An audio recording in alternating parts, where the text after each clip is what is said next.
ನಮಸ್ಕಾರ ರೀ ಎಲ್ಲರಿಗೂ. ಇವತ್ತಿನ ಉತ್ತರ ಕರ್ನಾಟಕದ ಸ್ಪೆಷಲ್ ರೆಸಿಪಿ ಶೇಂಗಾ ಸಾರು.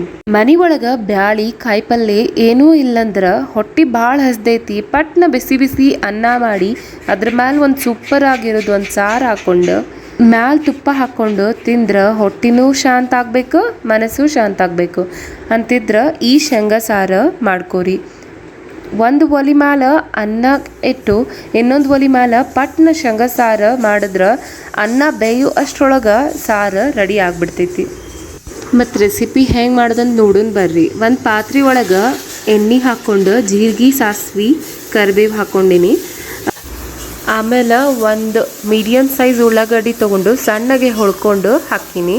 ನೀವು ಬೇಕಂದ್ರೆ ಅದನ್ನು ಸ್ಕಿಪ್ ಮಾಡ್ಬೋದು, ನಡಿತೈತಿ. ಬೆಳ್ಳುಳ್ಳಿ ಹಾಕ್ಕೊಂಡ್ರು ನಡಿತೈತಿ.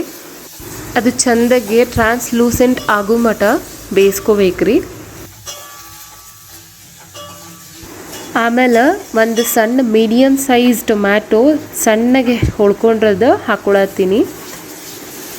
ಅದನ್ನು ಚೆಂದಾಗಿ ಬೇಯಿಸ್ಕೊಂಡು ಆದ್ಮೇಲೆ ಒಂದು ಖಾರಕ್ಕೆ ನಿಮ್ಗೆ ಎಷ್ಟು ಬೇಕೋ ಅಷ್ಟು ಮೆಣಸಿನ್ಕಾಯಿ ಹೋಳಿ ಅದನ್ನು ಹಾಕ್ಕೊಳ್ರಿ. ಇದೆಲ್ಲನೂ ಚೆಂದಾಗಿ ಬೇಯುತ್ತನ ತಿರ್ಕೊಂಡು ಬೇಯಿಸ್ಕೋಬೇಕು.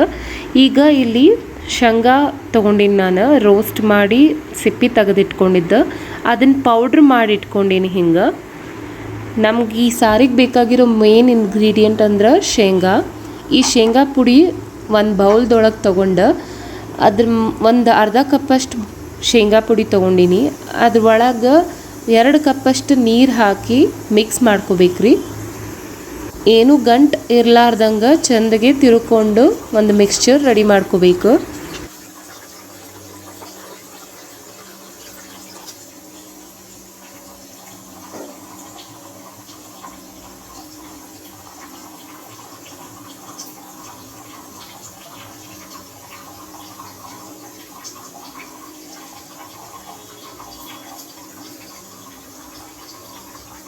ಇದೀಗ ಮಿಕ್ಸ್ಚರ್ ರೆಡಿ ಆಗೈತಿ. ಇದನ್ನು ನಾವು ಆಮೇಲೆ ಬಳಸ್ತೀವ್ರಿ.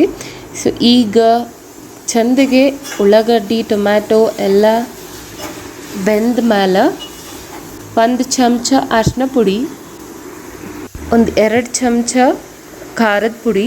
ನಾವು ಆಗಲೇ ಮೆಣಸಿನ್ಕಾಯಿ ಹಾಕ್ಕೊಂಡಿವಿ, ಅದು ಖಾರ ಆಲ್ರೆಡಿ ಇರ್ತೈತಿ. ನಾ ಇಲ್ಲಿ ಮೆಣಸಿನ್ಕಾಯಿ ಹಾಕ್ಕೊಂಡಿದ್ದೆ, ಮತ್ತಿಲ್ಲಿ ಖಾರ, ಮತ್ತಿಲ್ಲಿ ಮಸಾಲೆ ಖಾರ ಹಾಕ್ಕೊಳತ್ತೀನಿ. ಈಗ ಇದು ಕೂಡ ಖಾರ ಇರ್ತೈತ್ರಿ.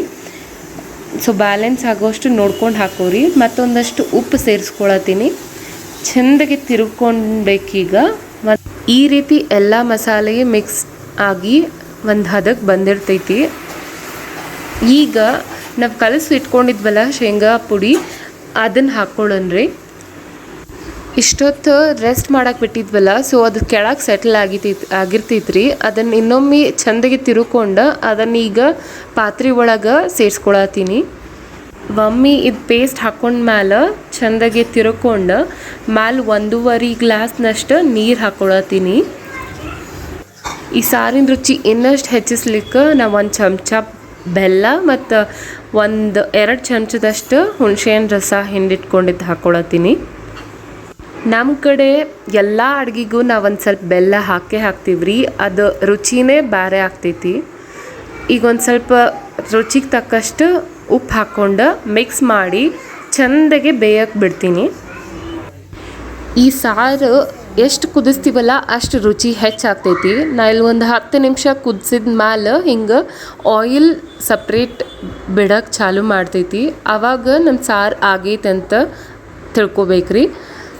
ಒಂದು ಸ್ಮೆಲ್ ಬರೋಕ್ಕೆ ಚಾಲು ಆಗ್ತೈತಿ. ಅದ ನಂತರ ಮ್ಯಾಲೆ ಒಂದು ಸ್ವಲ್ಪ ಕೊತ್ತಂಬರಿ ಸೊಪ್ಪು ಹಾಕಿ ತಿರ್ಕೊಂಡ್ರೆ ನಮ್ಮ ಶೇಂಗಾ ಸಾರು ರೆಡಿ ಆಗೇ ಹೋಗ್ಬಿಡ್ತು. ಬಿಸಿ ಬಿಸಿ ಅನ್ನದ ಮ್ಯಾಲೆ ಬಿಸಿ ಬಿಸಿ ಶೇಂಗಾ ಸಾರು ಹಾಕ್ಕೊಂಡು ಮ್ಯಾಲೆ 1 ಚಮಚ ತುಪ್ಪ ಹಾಕ್ಕೊಂಡು ತಿಂದ್ರೆ ಸೂಪರ್ ಇರ್ತೈತಿ ನೋಡ್ರಿ.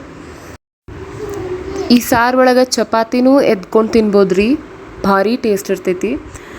ಈ ಸಾರು ಒಮ್ಮೆರೆ ನೀವು ಟ್ರೈ ಮಾಡಲೇಬೇಕು. ಇಲ್ಲಿವರೆಗೂ ಈ ರೆಸಿಪಿ ನೋಡಿದ್ರೆ ದಯವಿಟ್ಟು ಶೇರ್ ಮಾಡಿ, ಒಂದು ಲೈಕ್ ಕೊಡ್ರಿ, ಸಬ್ಸ್ಕ್ರೈಬ್ ಬಟನ್ ಒತ್ತೋದು ಮಾತ್ರ ಮರಿಬೇಡ್ರಿ. ಹಿಂಗೆ ಉತ್ತರ ಕರ್ನಾಟಕದ ಸ್ಪೆಷಲ್ ರೆಸಿಪಿ ತೊಗೊಂಡು ಮತ್ತೆ ಬರ್ತೀನಿ ರೀ. ಧನ್ಯವಾದಗಳು.